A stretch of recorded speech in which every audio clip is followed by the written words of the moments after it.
Kamingaw sa dalan, wala tay pasahero. Pero dirita, kay murag na iman na kay diri. Kani ay, asam ni Sinday. O, palihog ko ti. Aliday, plaza, libreng sakay. Dali. Daga. Kapityo naman gagawin. Okay, able. Una lang siya day, una siya. Okay. So ang atong kuan gipasakay na to diri wala may buntag sir. Wala tay pilion nga pasakyon. Besag ang imong karga diha imo pang tibuok bay, bahala ka diha. Oh, importante makasakay ang tanan. Okay, so may buntag once again. Si ma'am, first time nimo ma'am? Yeah. Sus. Unsa may gibati sa first time ha? Ay, thank you kaya. Kasi sa pamasahe. Bitaw oy.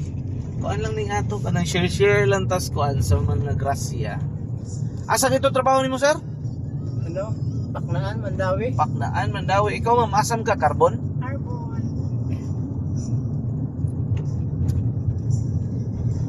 Wala hinoy pasahero diri. So dito sa Petron wala tay na pasahero, wala tay na pasakay. Mao ni nindot diri sa ato kay libreng sakay ang pagnaog karon may problema. 400 man jud ni siya. Pakyaw gud ni niya aircon bugnaw kayo. Di ba niya libre pa istorya. Ganahan mo kape ma'am, sir? Auli mo sinyo eh. Bitaw eh, pakatawa lang gud lingaw-lingaw na tong atong mga kauban diri sa biyahe di. Kay lison man kayo magmagulaan nun ta. Problema sa tao kana bitawng dili gud ka mao smile ma'am sir. Sayop na sila mga ginikanan, sayop na silang mamag papa. Kani atong gagmay pa. Wa nila na agwa-agwa ah. Di ba? So karon napalipay ba mo nako? Sobra. Og nalipay ta mo ma'am, nalipay sad ko, grabe akong kalipay. Mag-uul ko basta nigliko na ko sa Petron walay tao. Kuan kanang truthful, tinuod jud na siya. O diba kanang makapasakay na gani ko murag ang akong biyahe ana.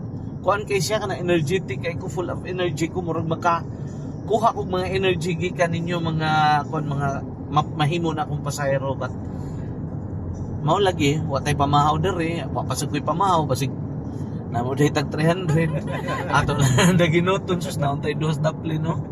Padung jud na silang syudad unta. Pero sige na lang. Mambalik.